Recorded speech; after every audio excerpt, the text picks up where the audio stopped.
I think we're going to go ahead and get started. I'll just do a quick introduction.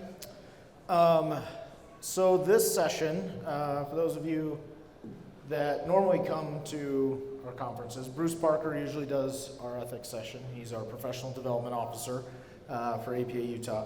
He was anticipating doing this session, but was unable to. And so Rob was willing to step up and put together a presentation.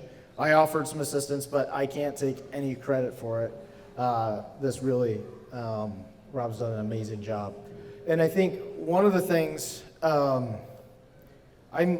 grateful for Rob as an individual. Any invitation or any opportunity I have to work with him, I look forward to.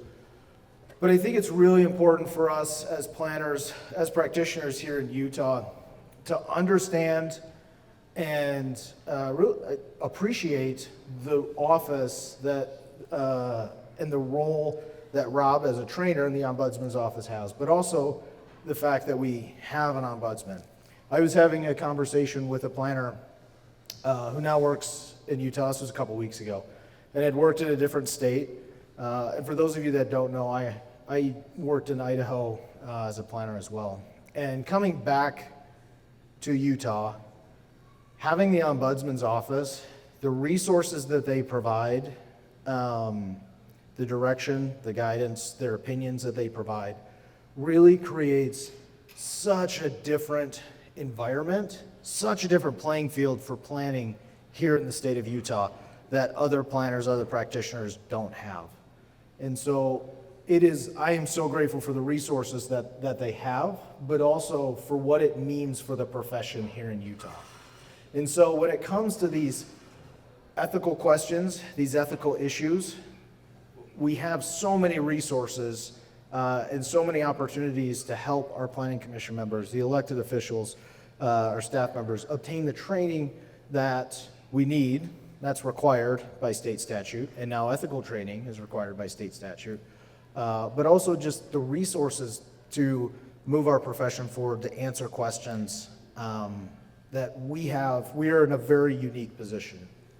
And so I just wanted to offer some gratitude for Rob, but also the Ombudsman's office and all the work that they do to move our profession forward here in Utah. So Rob, let me turn it over to you. Yeah, thank you so much, Jason. Greatly appreciated. I feel equally humbled and blessed by the opportunity not only to be here amongst friends and coworkers, but also to be back in my home state. I think as Jason had just talked about, Utah is so unique in so many ways and in so many positive ways, in my opinion. And having been a planner for almost 2 decades in another state that does not operate the way that Utah seeks to operate, which is much more collaborative and trying to find ways to work together and to come up with solutions together, as opposed to just oftentimes getting on one side of an issue or the other and knocking your heads against each other. I was very, very grateful to come home and to be able to be back in a place where the Utah way is what people truly, honestly work on and believe in. And ethics, I think, is a gigantic part of that. And so I will say a couple things before we get started. First, the presentation that we were going to do initially was set to be in a smaller room. And so I was going to use that as the opportunity to try doing a presentation using an HTML format as opposed to a standard PowerPoint presentation. I don't know how this is going to go, right? So if all of a sudden it's looking ridiculous or wonky and I'm having to maximize or minimize screen size or that type of stuff, my apologies up front. Trying to hone in on some different technologies that might be beneficial down the road for additional type of trainings depending on the situation that you're in there. And then second, I think it's important to note that as the presentation was being put together, while ethics of course is applicable to everyone and is extremely important to everyone, a little bit more of the focus of this one here was put directly onto planning commissioners and maybe even newer planning commissioners that have not had as much of an opportunity yet to be around processes and procedures and things of that nature where oftentimes those ethical challenges can come in. So you'll notice, of course, that that's going to be a lot of the bent behind it. That was for two reasons. One, the fact that this is the conference in rural Utah, right? So more focused on rural, smaller agencies. You'll note the bent that's going to be there. And then also HB 457 that now has that requirement for the ethics training to be included in that required 1 hour for planning commissioners of the roles and responsibilities, right? Basic powers and duties. And so, yeah, just wanted to start with a precursor on that one. So if it seems to be a little more focused on that, that is intentional. But we can always, as we have the discussions, branch out more and more and talk, because ethics is, as we all know, a very, very, very wide scope of items. So with that said, Jason and I are really going to tag team this as we're going through it. We want it to be interactive. Don't be afraid to talk about ethical challenges, questions, concerns, anything that we have, because the irony of not talking about ethics and ethical challenges oftentimes leads to support for unethical actions and activities, almost by default, right? So let's not be afraid to talk about those things.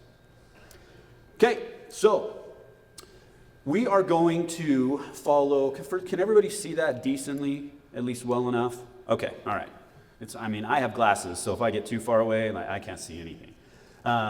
Yeah, what we're going to cover here is, first and foremost, we're going to talk about why ethics in a rural context can feel a little bit different, and why oftentimes ethics for rural agencies can feel like it's something totally outside of what a Salt Lake or a Provo or an Ogden or even a Logan might deal with, right? When you're talking about a community of 100, 150 people, oftentimes those challenges can feel very, very different with those smaller populations, because the repeated contact, the overlapping duties and responsibilities, personal and even professional. We're going to talk about conflict of interest and what you need to be aware of when there is a conflict of interest, and when something is going to trigger to a point of we need to make sure that this is discussed, that it is divulged, and it is understood. We're going to talk about those dual relationships and how working through cases or applications where you're dealing with neighbors, clients, fellow churchgoers with you, relatives, someone that's going to appear before the body that you are actively involved in at the local government level. We'll touch on transparency and accountability and how those are really the cores of ethics, the foundational type of items, and the things I think that are going to give you the most helpful direction whenever you're dealing with an ethical conundrum that you come up against. If you really focus on transparency and accountability, 99% of the time you're going to understand the correct direction to take there. Of course, we will talk about the Utah laws, and how they affect planning and land use decisions. I won't go deeply into those items, and the reason why is we'll list them. I have a checklist and everything that references those items that you guys can take a look at. I'm not going to go in because you can read them all for yourselves, right? And certainly should be. We wanted this to be more of a discussion. And then associated with that, we have some take-home tools that you guys are going to have, some reference materials, some good habits to have during your meetings, checklists that you can utilize as professional staff, as elected or appointed officials, or even as citizens, to make sure that ethical items are taking place within meetings as you're there. Okay, so why does ethics look different in smaller communities? First and foremost, you're going to note that oftentimes there's going to be relationships that are, we say here relationships repeated, but oftentimes relationships that are just very close, right? In my role, I have the opportunity to travel a lot around the state and spend a lot of time with smaller communities doing trainings, in particular with their planning commission members. And it is not uncommon, in fact, I would say the overwhelming majority of the time, there are either people that are related by blood or through marriage that are in the same room, right? Sometimes it's applicant and commissioner, sometimes it's multiple commissioners. But the fact of the matter is that in smaller communities, there's still the amount of roles and responsibilities that are needed for local government to operate. And so oftentimes there's going to be a lot more closeness between those than you would get in, say, a larger community. In some of the larger communities that I had worked in the past, I could have been there for 2, 3, 4 years and never even saw another human being that I went to school with, let alone, knew or was related to or had a friendship or anything with. In smaller communities, that's absolutely not the case at all. And so oftentimes you're going to have these roles and responsibilities that they have in their life. On the government side, on the personal side, there's going to be an overlap, and there's going to be a lot of familiarity. Of course, we all understand this. And because these communities are smaller, the visibility of those positions is very high. And what that means is every decision that's going to be made, it can be spread around the entire community very, very quickly, both for the good or for the bad, right? So the visibility of the type of actions and activities that you're engaged in is going to be very high. The core challenge here that I want to make everybody aware of is, while all of those items lead to potential ethical challenges and concerns as you're going through your activities, this doesn't mean that you should be avoiding any type of relationships. Or, hey, I'm a planning commissioner now, so aside from being in a planning commission and talking and doing my day job, I'm going to go sit in a room, dark and completely alone, and not talk to anyone, because I don't want there to be any other overlapping challenge or anything of that nature. That's certainly not the case. It's just understanding where those triggers are within those relationships and ensuring that you are acting ethically within those items. And there's some good safeguards that we're going to touch on today that can help you as you're navigating those items. Now, I will be the first one to say that does not mean that these things are always easy. In fact, I would argue the majority of the time they're not easy. But like I constantly have to say to my 18 and my 21-year-old sons, if it was easy, it probably isn't the right thing, and it's likely not worth it, right? So the things that take the most amount of effort and the most consideration are usually those things that are right and things that are certainly worth it. Jason, anything you want to add before we Yeah. to the next? So as I mentioned before, I worked in Idaho. I worked in several communities. One of them was a very rural community. I had taken the job, newly minted AICP planner, took the role as a county planning director. I think it was even before I had actually started the job, I attended a church service, and I had the ecclesiastic leader call me by name, welcome me, and then point out that I was just hired by the county to implement the general plan. And his tone was a little interesting. I was surprised that I was called out for my profession and what my role was. Come to find out, he was a part of a larger organization that had worked very hard to stop the county from adopting the general plan, as they were afraid it would impact their property rights.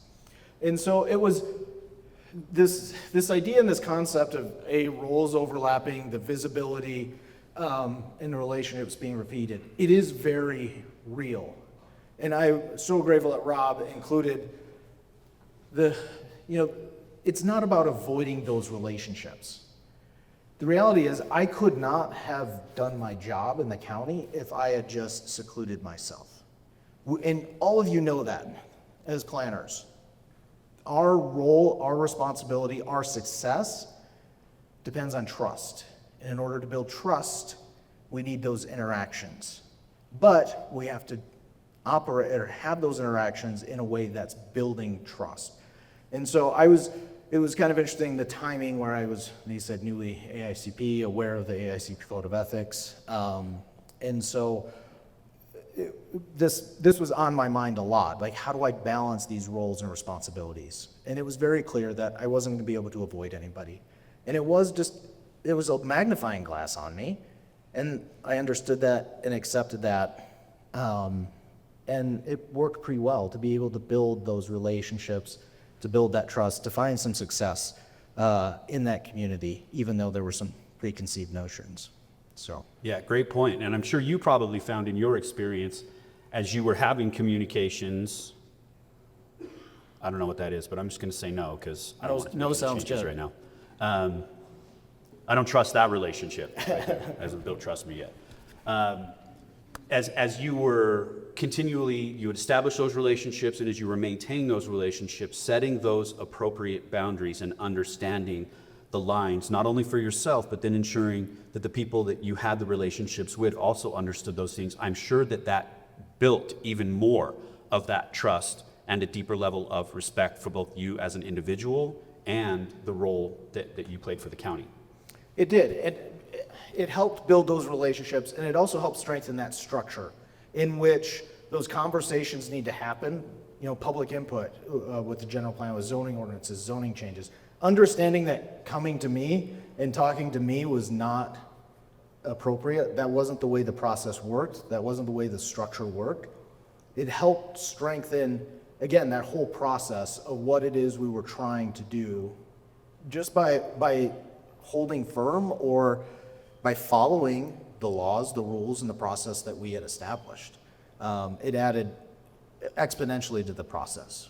Yeah, I love the fact that you pointed out their process, right? Extremely important, and consistency within your process. So having processes that are clear, they are adopted, they're in place, and then you have staff that has the understanding that it's extremely important to work through these items properly. And whether that's staff, an appointed official, whoever that might be, to understand what those items are.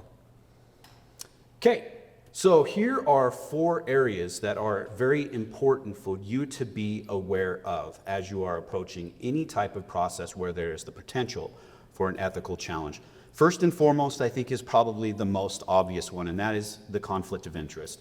If you have any type of personal, financial, or business interest that could affect or even appear to affect your judgment as an official within the government. So the best habit is to ensure that those items are going to be identified, they're going to be disclosed immediately, and the connection there understood and made as part of that disclosure before you even get to the point where someone has to raise their hand in a meeting and bring that up, right? And start talking about that. So early discussion about any potential conflict of interest, the vast majority of the times, will absolutely set that appropriate foundation for an item to then move forward in a way that builds and maintains trust both in the process and with the individuals that are involved in it. And then dual relationships.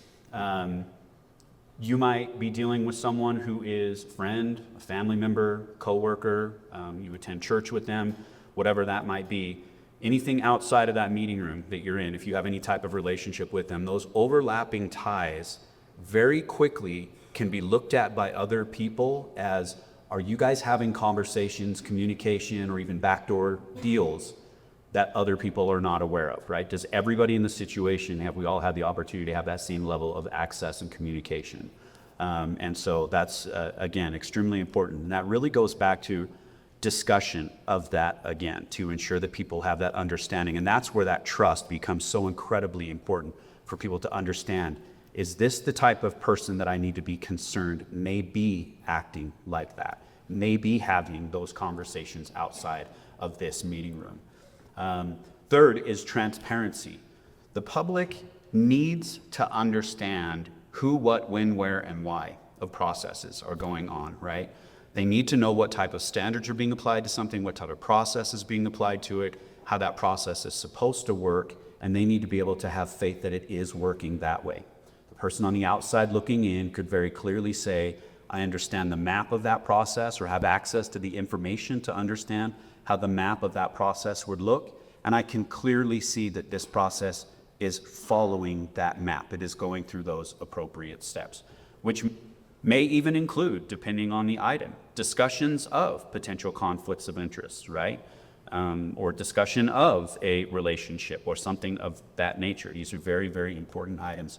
And those all lead to that very last item there, which is accountability, right? So accountability, while it states here that accountability is really taking ownership when a mistake does happen or a misstep has happened, it's also ensuring that as you're going through the process, even if there hasn't been a mistake, that you understand those steps and that you're actively and intentionally taking those steps to ensure that the process is moving forward in an ethical manner and in one that people absolutely can understand and trust. Yeah.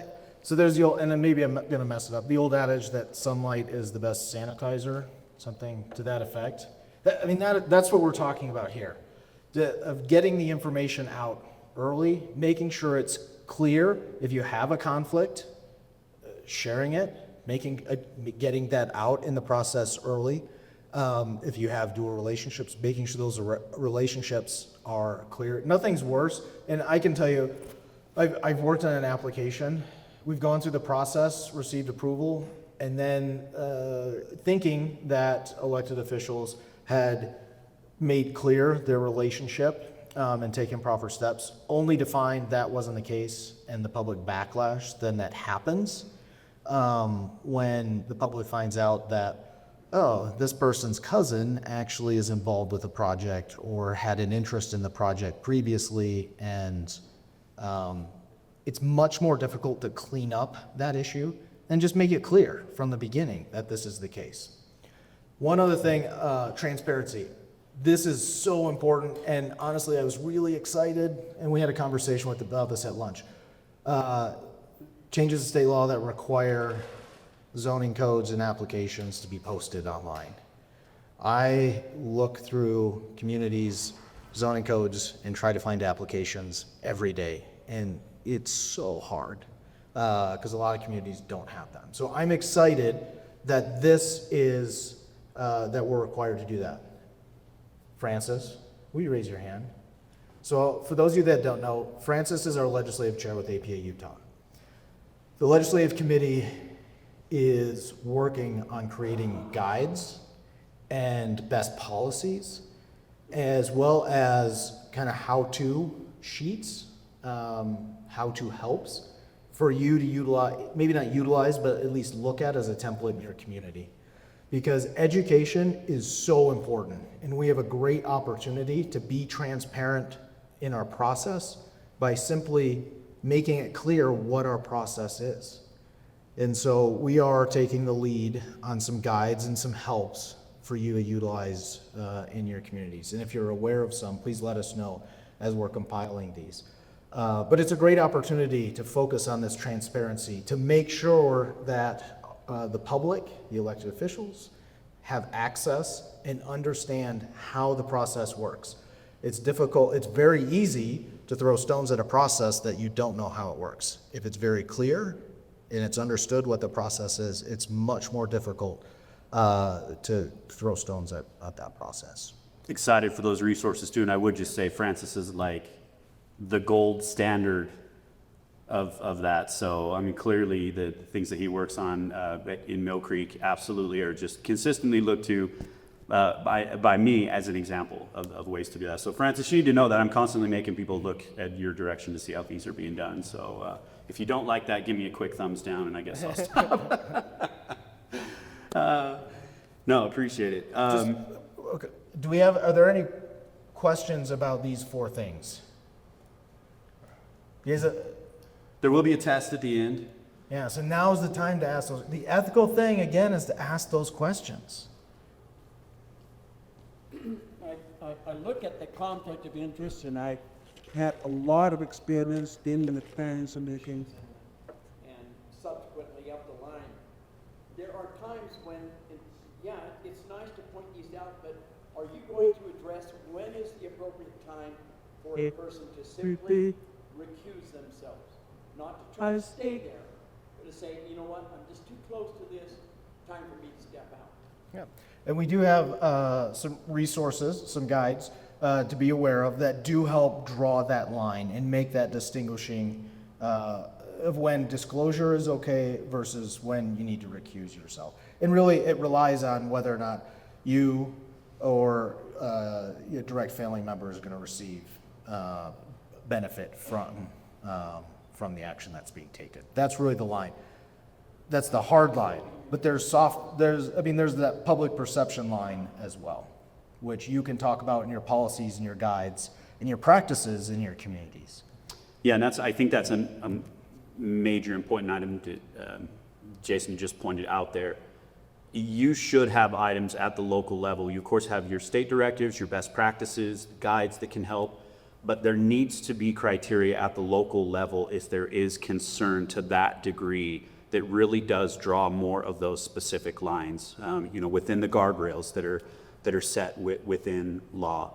Because the majority of the times, aside from what Jason had stated with direct financial benefit, much of it ends up being is their perception of anything that could be damaging to the public good, to trust in that institution, or trust with those individuals that are engaged within the process.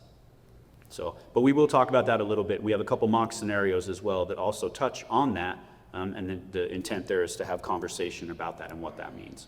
I have one quick question, then we can move on. Who here has whose planning commission in their community has bylaws? Okay, everyone's hand should be up. Your planning commission should have bylaws, and that's a great place to establish and to discuss some of these things. Absolutely, 100%. And I will just put in a plug, especially for those rural communities where oftentimes having those type of things can really be a challenge. The local administrative advisor, community advisor program. McKenna, do you want to raise your hand? Because there we go right there. And then Tara right next to her, of course, who has, deals with a lot of the state funding that supports that. Incredible program with technical assistance and support that can help with those type of policy conversations. And make sure that agencies not only have the tools and resources that they need to operate within law, but also those things that are going to help them be effective and efficient as communities as well. Okay, so some of your common conflict scenarios that you're going to see, the most common ones are going to be things like your family ties, right? A relative, an in-law, or something, sometimes even a cousin by marriage, whatever it needs to be, but any type of familial tie like that coming before the body. Any type of business link, it might be that you have an employee or an employer or even a coworker, someone that you contract directly with, maybe even someone that you rent to or rent from, something of that nature. If there's any type of business exchange in any way happening, those linkages there can commonly create those conflicts of interest. Public advocacy is one that oftentimes it is not uncommon for elected or even appointed officials to be in the roles that they are in because there was something that they felt very strongly about that they were engaged in advocacy for, right? So you may have likely taken a very strong position on some certain topic or item or even project or application. And now you find yourself in a position where you are dealing with something that is either related to that or similar in nature, right? And there can be perceived challenges that come along with that one. Or you could be a landowner and you own nearby property. Maybe it's across the street, maybe it's a couple blocks over, maybe it's even just in the same community at all, and your community is of a size where any type of change, any type of development in your community has that perceived impact of making any type of positive or negative change for any other property owner, right? So there's a quick working test and some questions that you can go through and ask that can help you as you're navigating through any of these items here, these common conflict scenarios. So first and foremost is ask yourself, would a reasonable, and we had to put in reasonable because reasonable is all over the place in land use law, right? So would a reasonable resident question your impartiality if they knew about the relationship, right? So say for instance, it is an in-law that is bringing forth an application. If someone that did not know you or that in-law were to look at that situation and know, would there be any type of concern? Would a reasonable resident question whether or not you're going to be able to be impartial as you debate these items? Second, could the outcome create a direct benefit, burden, or special access for you or for someone close to you? And then third, have you engaged in any private communication during the public process that could raise concerns about fairness, transparency, or equal access for all participants? So you'll note that it ties back to a lot of what those common issues are, right? Accountability, transparency, right? Being very upfront about any type of potential conflict of interest that you have. I have found that utilizing these questions or similar type of questions as you are very first approaching a situation, the vast majority of the time will help you identify if there is an ethical issue or challenge here that needs to be addressed. As a planning commissioner, the chair oftentimes should be running these type of questions in the mind of, do I or does any other commissioner have anything here that may need to be divulged or discussed that's going to fall within these areas. Yeah. I think really that first question. So I used to train planning commission members, and we would talk about this, and it was always a matter of, is somebody going to see your? Are you making a decision based on some other influence, whether it be a financial influence, a familial influence, a business influence, a previous political stand? Are they going to be able to see your action and the decision you make on that process without thinking you were biased, that you were swayed by something you've done in the past or a relationship you have? If you think that there's a question, disclose it. Again, make it clear. Hey, I've done this in the past, and it's not going to influence my conversation. Yes, I own property. It's half mile away. This decision is not going to impact that property. Or if it is, hey, this is going to impact it. I'm going to recuse myself. I'm going to step out of the room. You guys have at it. Again, it's about being proactive in resolving and identifying potential concerns and potential issues. So much easier to fix it up front than on the back end. Yeah. Dennis has a comment. So while we're talking about these are reasons why you shouldn't take actions, it's also good that planning commissioners need to take the opportunity when they make their decisions to be clear on their findings, right? 100%. Make it very clear, this is why we're approving this. It complies with the general plan, it complies with the zoning ordinance, we've looked at the studies. And then some of these other issues kind of go away because you have on record, these are the reasons why we're doing this. Yeah, disclosures and then very clear fact of finding, right? Yeah, absolutely, 100%. We will touch on that. Dennis is a very wise man. Whether you are approving or denying, if you are making a decision, if it's a staff level approval, a planning commission approval, a city council level approval, disclose why. Identify why you are making that decision. Findings are so important.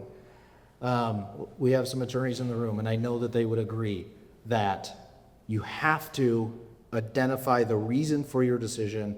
Otherwise, the opportunity to appeal and making it difficult down the road is exponential without explaining why. Yeah, 100%. And it's perfect timing that you'd say that too, because as this part of the discussion right here is going to introduce this fourth part of the framework that is extremely important and goes right in line with what we just said. So first, we've already talked about disclosure and how important disclosure is for transparency and accountability. Second, understand what those standards are. Not only your local standards, but understand the state standards, right? Like Title 10, 313 is where you have the Muni Officers and Employees Ethics Act, and that's where you can find a lot of really good direction and where the guardrails are for how you are acting within your ethical policies and procedures. Always too, and I will just say, while I may work out of the Office of the Property Rights Ombudsman, I'm the only non-attorney there, so this is not an attorney plug when I say this, although I will say that the three attorneys there are the greatest people on earth. But always, always, always check with your local attorney, right? Because every local agency does have some different standards, policies, the bylaws, like Jason had talked about.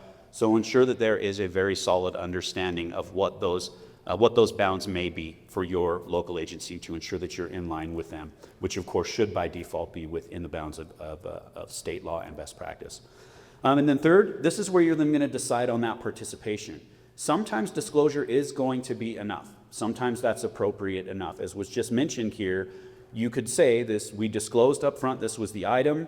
I do not have a conflict of interest. I can remain impartial for this item for these reasons.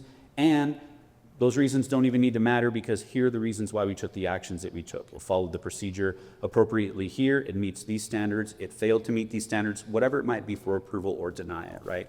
But you're going to decide on that participation and whether or not it's appropriate for you to be still involved in the discussions, or if it may be appropriate for you or needed at that time for you to recuse yourself. And then lastly, that's where documenting the path comes in. Your minutes should show, was there any type of disclosure? Extremely important to ensure that that is going to be noted. Was there any type of recusal that ended up happening? And then any type of basis for continuing action or for withdrawal there. And the reason why is because clear recordation of items is going to be the thing that the vast majority of the time is going to avoid the continuation of any type of dispute, right? Or something getting to a level where someone can really take an ethical complaint to a degree that's going to cause significant problems for your agency or for you as an individual. So if you're being very mindful and very careful with those items, the vast majority of the time, the disclosure and then the appropriate discussion on participation and appropriate documentation of that process is going to be enough. Jason, anything you want to add? Process, process, process. 100%. It is, you need a process. It is so much easier to make a mistake when you don't have a process or you're not following a process. If you have the process and you ensure that you're following the process, the worry of these mistakes should be greatly reduced. Yeah, And the never really risk gets minimized, involved. right? I mean, in all honesty, I've always found it interesting when people will talk, mostly with things like conditional use permits, and they'll talk about mitigating items, right? Mitigating does not mean eliminating, right? It means minimizing to that reasonable degree. And ethics, in many, many ways, is similar in the way that, especially I think in the world that we live in today, there is likely always going to be sensitivity to things happening in unethical manners, conspiracy theory, concerns, things of that type of nature. But if you are committed to transparency and accountability, you're being honest with your disclosures, you're engaging in appropriate activities, and you're ensuring that there is that good process in place that is being followed in good faith, you are mitigating the potential for challenge there and for issues there to certainly to that reasonable degree. Yeah, we are definitely, our profession is under great scrutiny in every action, everything that we say. And you know this. You guys have seen the Facebook pages, community pages where they're talking about you, they're talking about the planning commission, they're talking about city council. There is a magnifying glass under our departments, our work, and our processes. We need to make sure that we have those processes and we're following them. Because the minute we step out of line, people notice, they are watching us, and they will see that you're treating one person different than another person, and they will get to the bottom of why, though it may not be accurate. They will come up with their reasons, their theories in justifying why you're treating somebody else differently, why you didn't make the same decision. But if you have your findings, if you have the process, it's easy to point to those things and explain this was followed, this is why the decision was made. Yeah, and that check and balance is a great thing, and not only a great thing, but a necessary thing. I mean, we are doing the public's work, right? And so we are accountable to the public to ensure that the public can very clearly see why we're doing something, how we did something, and the results of what that item was. So ethics is so simple and yet so incredibly complex all at the same time because of the emotion and politics, of course, that can come into it. Okay, so transparency-wise, what do we do to make our decisions easier to trust? First and foremost, back to building that record. Make sure that as you've gone through your process that you have the appropriate compilation of agendas, staff reports, exhibits, minutes, the findings, specific processes and methodologies that you went through to say, here was the reason for our decision. And then limit those side channels. Avoid to the best degree possible that off-record lobbying, being involved in text change, conversations with people that could be perceived as someone is being left out of a conversation or someone is not having appropriate access to the same degree of information and decision-making that someone else is privy to at this time. And then as Jason had just pointed out here, apply your standards evenly. So even if it's an answer that they don't want to hear, if that answer is a consistent answer with what others who have approached them with similar type of items has been handed out, then there's an understanding of fairness there, right? And then there can be discussions about policy changes or something of that nature. However, you don't want to say, I'm going to approve this for this person, but not for this person, even though the applications were identical or nearly the same, right? So you want to make sure that you are applying those standards evenly across the board, and that it really doesn't matter who is asking for it. When I was in planning school, I had a professor in one of the entry-level classes that had gone through a scenario with us, not talking about how it had to do with applying standards evenly and ethics. He just said, hey, we're going to do this interesting thing here, and it introduced it as though we were all having an interaction with our mom, right? And our mothers were asking us for certain items, and as she was asking, the items were getting a little more intense and a little more intense and a little more intense. And then at the end of that, he got to it, and it was now a stranger comes up and is asking you for these same exact type of things. And the conversation was very interesting because the things that you were willing, of course, to do for your mom was, I go to the ends of the earth, right? The things that you were willing to do for a stranger were very, very different. In fact, after they got through the first, or I think maybe even second ask, in all honesty, a lot of people were like, no, that's too much effort for somebody that I don't know. And the whole point that he was trying to pull in there was, when you go into this profession, you need to have a comfort level and an understanding of fairness and everyone being treated the same. Even though the exercise we've just gone through points out that it is human nature to feel like you can operate in a different way based upon a relationship that you might have. And I thought that was a really effective item. I've thought about that a lot over the years, especially one time when I had a lady stand up at a public meeting who had a Southern accent that sounded exactly like my mom. That was tough to stay straight on that one. But I was able to stay ethical. Okay. I'm going to shrink this one up just a teeny bit here because that looks like it might be a touch hard to see. All right, here we go.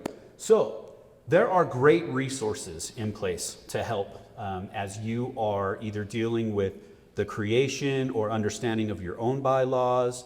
If you're having an ethical challenge that you're considering right now, or you feel that maybe the Planning Commission as a whole needs to have some training or some items that are going to help them focus more on ethics there. First and foremost, of course, is going to be the Utah Municipal Officers and Employees Ethics Act. That's Title 10.313. Second is going to be the AICP Code of Ethics. Now, you don't have to be AICP to be taking a look at the AICP Code of Ethics and taking some great things from it. I would highly encourage any planner, certainly, to look toward that accreditation, as I think that it adds great value educationally for them, but definitely a very, very good thing to reference, even if you are not AICP. And then third, we have conflict of interest and ethics quick reference sheets. And I'm going to have a QR code that's going to come up here in a minute with some reference sheets that have been put together there that are going to help. And this is to help officials, whether it's a planning commissioner, a planning commission chair, a staff member, or a member of the public, to be able to go through some of these checklist items to help them, both in meeting and outside of meeting, to understand some of the ethical bounds and challenges that they may need to be looking at here. We have the ethical planning process checklist. Those are included in the quick reference sheet that you will see. In the meeting chair checklist, that same one, that's really going to help. So it can be challenging as a planning commission chair to be mid-meeting and trying to remember all of the process related items that go along with the meeting just in general. It becomes even more challenging if all of a sudden someone has then just disclosed something, there's been any type of discussion of potential conflict of interest, right? As emotion comes into some of these items in the public meeting, it can be a little more challenging for a chair to feel like, I need to make sure that I'm notating these certain items so that the record can reflect them appropriately, and it shows that process. So we have a good checklist that can help there, and it also helps with the clerk on the back end as they're doing the minutes and everything there. So I know there's some really helpful things there. And then APA, in addition to the AICP Code of Ethics, they actually have some ethics resources on their webpage that are more geared toward the citizen planner. But I think that they are equally helpful as the AICP, but a little more in language that is geared toward people that are maybe not professional planners, but that are planning commissioners or are interested in the planning process as citizens. So, Rob, real quick, if I Yeah. could just You guys can start, if you want to scan the QR code while Jason's talking right now, pull up, it's going to pull up a document we'll use to talk a little bit more here. So the AICP Code of Ethics, if Bruce was here, he would tell you it applies to everyone. And the reason, I had this conversation with him, and the reason he takes that that stance and that point, and I don't necessarily disagree, is this is the first section, so section A, number 1, people who participate in the planning process shall continuously pursue and faithfully serve the public interest. So these are the guiding principles in the planning process. It's not just for certified planners. Yes, certified planners are obligated to follow it, but these are a code of ethics which anybody who is participating in the planning process should be aware of, can gain inspiration from, guidance from, and incorporate into our policies, procedures, and practices. And so I think we have some great resources at the state level. It's just the APA is very pointed at the planning profession, and there's unique circumstances and issues that are available through those resources, which you can research on that website. All right, so that QR code should take you to a document that looks like this right here, which is a collection of several of the items that I had just talked about there, acting as a resource guide to help local government land use planning efforts move forward in an ethical manner. So the very first one is the Utah Local Government Conflict of Interest and Ethics Personal Quick Reference Sheet. And I will just kind of quickly go through each one of these here. The very first thing, of course, that it starts with that you will see there is the Utah Code section for the Ethics Act. It then delivers out what the core principle is, right? And you'll note that it starts there. Public office is a public trust. That's really the very first thing it comes down to, that word again, trust. It is absolutely foundational, pivotal in what we do every single day. And so officials need to act with fairness, transparency, impartiality, and they need to avoid personal or financial gain from their position, right? So that is the core principle, really, of what ethics in government operation is, and certainly in land use planning. It's then going to go through the details that are going to talk about the basic definitions of what is a conflict of interest. Here's some examples of it. What are the required actions when you've identified a conflict of interest? If, is disclosure enough? If it's not enough and you've recused yourself, then what can you not do? And what do the other commissioners need to be aware and the chair aware that you should or should not do? The prohibited conduct. Prohibited conduct, those sections right there, those can certainly be what I would consider those immediate red flags of very unethical behavior that would need to be addressed. And then some of the questions to just simply ask yourself, and these can help with does this reach the level of recusal, or is disclosure appropriate or enough, and gives you some of those best practices, and then talks a little bit about consequences if you violate the Ethics Act, and then the quick checklist that you can simply go through as you're looking at an item before you take any type of action. Am I going to benefit financially from this, right? Have I disclosed any type of potential conflict appropriately? Am I avoiding participation if I have recused myself? And would this hold up under public scrutiny? That very last one right there, I have to admit, for me, is the one that I most commonly will go to. If someone unfamiliar with any of this process were to take a look at it from the outside looking in, would it appear as though I was acting in an unethical manner, right? And I then simply go back to my mom's lesson all the time of, then don't do it, better safe than sorry, right? She would always say better safe than sorry when I was growing up. The next one there is going to be a process checklist for participants. And this is going to be either more of your applicant or even your citizen that may be involved or engaged in the process in any way. And it's just very quick checklist for them to go through these things, the responsibilities and the things that they need to know. Then a checklist for decision makers. And this is going to be for your planning commission or city council as appropriate. And the things that they need to be able to be aware of. And you should be able to go down each one of these, literally, as an official, and check them off. Am I doing this? Am I aware of this? Do I need to do this? Am I in line with this?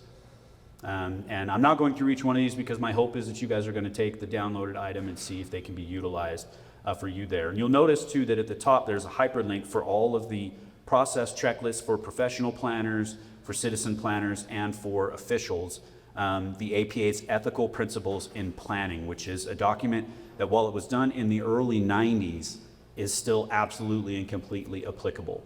It has references to the AICP Code of Ethics, but it's really more of a higher level ethical discussion and ethical responsibility about not just the land use planning profession, but ethics in general and how ethics impact land use planning. So this one is for the professional planners and how they can work. And then this one right here, I think is probably the most helpful of them all. And this, the reason why I say that is because this can be used by a planning commission meeting chair as they are addressing any type of potential conflict of interest. And this can help them before the meeting, here are the actions that I need to make sure have taken place. During the meeting, here are the things that I need to ensure are either being discussed or noted. And then following the meeting, here are the things that I need to ensure are engaged in the record of how that took place. And so it can really help them still keep their mind right in the meeting and what they're doing in the meeting while still having that quick checklist to help them ensure that they are covering all of those bases. And it even breaks it down. If a conflict is disclosed, great. If it isn't, this is how you move forward. Even before the vote and then after the vote, whether a person is recused, it gives them notations to make sure that they note. Please note, council member, planning commissioner, John Smith recused themselves or noted their conflict of interest prior to the item. It's all, again, about that transparency and disclosure where is appropriate.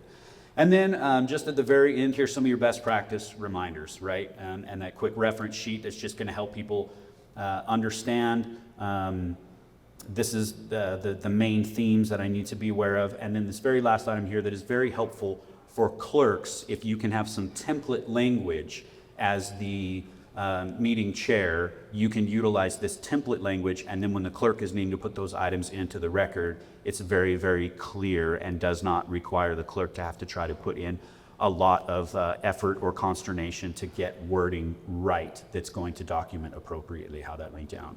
And then, of course, these are just the hyperlinks that are found within that document right there. So 10 through 13, the ethical principles in planning that I talked about from the early 90s on APA, and then the AICP Code of Ethics right there. So when you click on those resources within the document, within this document right here, you click on those hyperlinks, it'll take you directly to each one of those online resources as available.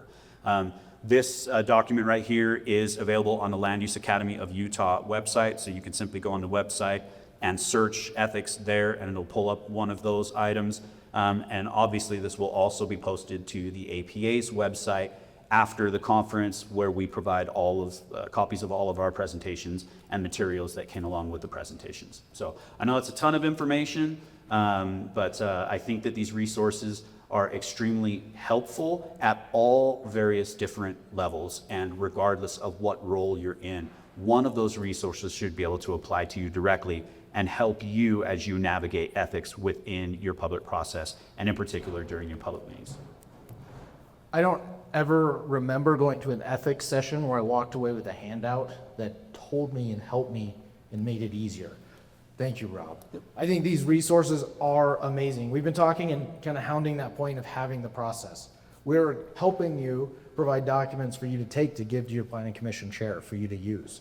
And so this isn't, it kind of hit me, it dawned on me, like I've never been to an ethics session where they actually tell me how to do it. Usually it's, there's a lot of questions involved and we have to decide what's right and what's wrong. You have a question? I have a question on the disclosing a conflict in a planning commission. First, meeting. tell us where you're from, because I love your community and I want to celebrate. I'm from Boulder, Utah. There we go. Great place. So if someone says, I have a conflict, what you have in this guidance is the chair would say, thank you, you must refrain from participating in the discussion. Is that the chair's role, or is it the individual's role to say, I'm going to recuse myself? Yeah, that's a great question. Ultimately, it is the chair's responsibility if that's in line with the bylaws, or it has been determined that there needs to be recusal in that situation. It is ultimately the chair's responsibility to ensure that that is notated and that process is fulfilled during the meeting. And then it's even the chair's responsibility to ensure that that person does not engage in that item during the meeting as well. Of course, the ethical responsibility lies with each one of us individually, right? But at the actual meeting and procedure during the meeting, it's the chair's responsibility to run that meeting, which then by default means that they are responsible to ensure that those items have been notated and are proceeding appropriately.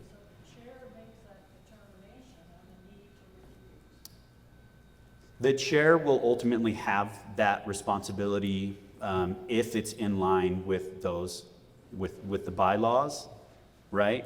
But there's a lot of that discussion that does need to happen. And that's why you'll note in that checklist that it talks about discussions before the meeting with commissioners to identify any potential conflicts of interest. So the hope would be that before that conversation is even going to happen in the public meeting, where the public disclosure is going to happen and the recusal is going to happen, that conversation has already taken place between that commissioner and the chair. Yeah, I can't think of much worse than having a chair have to make that determination At the meeting. at the meeting Yeah. in front of the public based on information he's just heard. Yeah. And so that's why, again, having those policies and procedures, those bylaws that have those standards that make it clear when somebody needs to recuse themselves. So he's not making a judgment call. It's clear. This is what the bylaws say. This is what our policies say. And then the process that planning commissioners go through as they identify, oh, I do have a conflict. I need to identify the staff member. I need to identify the chair. I need to have a conversation with the city community attorney to determine what impacts it may have. If that does happen in a live meeting, which I have absolutely been in meetings where that has happened before, no one was aware of a certain type of conflict, and it either just, I've been in meetings before where a commissioner has said something before, not even realizing that was a conflict, and everyone in the room goes, what? I've also been in a room before where someone else has brought up that there's a conflict, and it was clear that a commissioner likely knew and chose not to make a disclosure about that.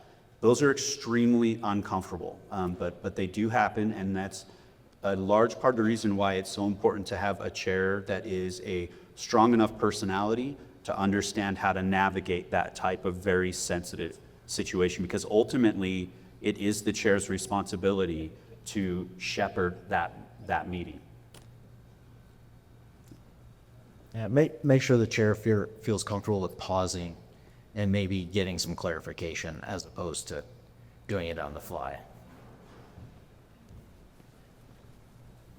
All right, I'm gonna play devil's advocate here. This is rural Utah we're talking, right? Familiar If with we it? accuse all of ourselves, we wouldn't have a quorum left because we're either all family, work together, 100%. school, sports, whatever. We run into that problem. So what do you do when those situations arise? Yeah, That to me is where that trust and the disclosure come in, right? I mean, there are instances where disclosure needs to be enough. Even say that one again. Yeah, absolutely, and that's true. But yeah, with the understanding that communities of 100 or even less, right? They might not ever be able to have a quorum to conduct any type of meeting, right? And to get anything done. And so there's certainly a lot more challenge that can come in there. That to me is where items like the bylaws are going to be very, very important to really set out the map, the expectations, and where those trigger points are going to be. And I would argue even discussions too within those bylaws of the size of the community and the challenge of maintaining a quorum and things of that nature, and the reasons why there may be more instances where perceptions of conflict of interest, if disclosed ethically and appropriately, are not going to result in a recusal, where they may in another type of situation, right? Because again, it's really about that transparency and that accountability, the public trust of what is happening. And when you have a population of 25,000, the pool of people that can serve is a lot larger than a community of 75, right? yeah. Recusal is not the only option.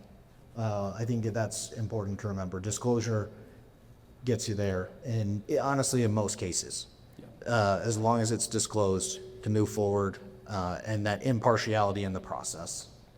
Yeah, 100%. Okay, we have just a couple minutes, so I'm just going to read. Now, no one's community has ever gone through this at all before. So this is not going to feel like something that was on your planning commission just this past week, all right? So, mock scenario. A small town just outside a popular national park has been seeing a slow but steady increase in tourism. At this month's planning commission meeting, there is a single agenda item drawing an unusually large crowd. The company is seeking administrative site plan approval and a conditional use permit to build a 40-cabin eco-retreat on 25 acres of land just on the edge of town. The project promises new jobs for residents, increased tax revenue for schools and infrastructure, and design features that highlight the town's historic charm. The area has a general plan designation appropriate for the proposed use, and the zoning allows it. However, public opinion is sharply divided. Many younger residents and business owners support the project, while many longtime locals oppose it, fearing irreversible damage to the landscape and town identity. Has this ever happened for anybody at a planning commission meeting? No? Wow, amazing. What items jump out here where anyone thinks process is significantly important in this instance? Are there any certain words that jump out of this mock scenario for anybody? Administrative, okay. You said conditional use permit, right? Why would administrative matter? Okay. And you already have rules in place, right? So it's very clear, it's either meeting this criteria or it's not, right? You were gonna say? I was gonna say, maybe with some longtime residents, you have people that are, retired, maybe have some disposable income, and actually sue, hire lawyers. Okay, yeah, great point, right? So a lot of the political pressures and challenges and fears that you might have there, right? Yeah, 100%. Those are the type of things that I think that planning commissions, in particular in smaller communities, deal with on a very, very regular basis. I think the most important thing for planning, those engaged in planning, to have a comfort level with an understanding of is that very broad line between administrative and legislative, and how critical and important that is to try to educate people on what that means, because so much of their misunderstanding of a process comes down to their lack of understanding about the difference between administrative and legislative, the roles and the responsibilities, and what a planning commission can or can't do at a time, what they're required to do, right? Those conversations, if not had, oftentimes are looked at as, I now don't trust that body, if they lack the understanding of what the appropriate role and responsibility was. Okay, and then our last one here. A proposal has been submitted to rezone 15 acres of agricultural land on the edge of town into a mixed-use zone. The developer plans to build a small commercial center, 10 townhomes, and a gas station and convenience store. The project is being pitched as a way to reduce residents' needs to drive 25 or more miles for basic services, to boost business and employment opportunities in the community, and to strengthen the tax base. The property being discussed is directly across the street from a 10-acre parcel owned by one of the planning commissioners. And in addition, the mayor has privately expressed strong support for the project, which is being proposed by a company owned by his brother-in-law. Anybody ever had anything like this happen in their community? Right? So clearly, instances where ethical concerns could come into play, right? The very last one there with the mayor, the influence, the discussions there, the familial connection that they have there, and a lot of the pressure, of course, that would be being put on to everybody in the situation for the additional items that can come into the community, but the challenges that might be there, right? So again, in almost every single scenario that we look at, there is potential for some type of ethical lapse or a sidestep ethically. But if you utilize the resources and you're constantly in your mind understanding how important it is to be accountable, transparent, and to have a process that is documented and in place, we can keep not only ourselves operating efficiently and appropriately, but even equally as important, we can ensure that we build and maintain trust within our public agencies and our communities as a whole. Excellent, thank you, Rob. I think, just real quickly on this, so this last sentence I find really interesting. In addition, the mayor has privately expressed support for the project, which is being proposed by a company owned by his brother-in-law. Is that unethical? That his brother-in-law owns a company that is rezoning property across from the application? No, that aspect is not. Is supporting the project unethical? Maybe. That's the nuance. That's what it comes down to. Is he supporting the rezone because of his brother-in-law? Or is the reality that it's going to be good for, I mean, he has an obligation to the community, right? And is that really where his support is coming from? So these are not simple yes and no questions. The process is there to help us get to the real reasons. Supporting a project for one single reason, whether it be your brother-in-law because you don't like the applicant, for one reason, generally that's not a good idea. You should be able to identify your support or lack of support for an application across the board. The applications need to be vetted through a thorough process, not looked at through a singular point. The public will look at that and be able to identify issues if we are basing our decisions on a single point, as opposed to following a process that vets applications through a multitude of criteria. Does that make sense? I have a couple quick questions. I know we're out of time. If you guys are okay, maybe 2 minutes. Can you take, as staff member, or if you're at a planning commission member or board of adjustments, can public testimony be taken at a variance? Raise your hand if you think yes. Francisco? Anybody else? Okay, what about at an appeal? Public testimony? Okay, I'm impressed.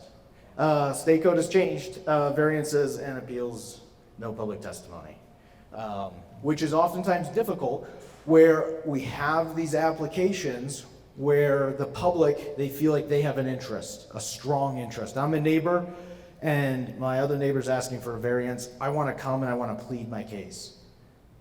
Why do we not have public testimony for variances? Anybody? Okay, it's based on the facts. It's administrative, it's not a legislative decision. Do we have criteria? Yeah, we have hard and fast criteria, right? That's what the decision is made. That's how it's made. And so, as we're thinking about these ethical issues and how we make decisions, just kind of think about that. As you look at your codes, as you look at your policies, your procedures, is there ambiguity in how decisions are made? Is there ambiguity for how or for what standards are being applied? Because your planning commission should know exactly why they are approving or denying or recommending approval or denial. Those standards should be clear. It should be communicated to the public. The public should know these are the standards that they're going to look at. Because the minute you go off script or you don't have a script for how those decisions are being made, there is a public perception problem, which creates a potential ethical problem. So that's why we have been pushing the process, making sure that you have a process, that you have standards, you have policies, you have procedures, you have bylaws. You do the training so your planning commission members, your city council, your county commissioners understand what role they are playing in that decision-making process to protect yourselves, to reduce the risk for you and property owners and the public. That's my soapbox. I'll step up. Sorry. And that's it. And for those of you that are planning commissioners, know that you have just met that new requirement for ethics training that comes along with your 4 hours required training annually. So keep that in mind and definitely notate it.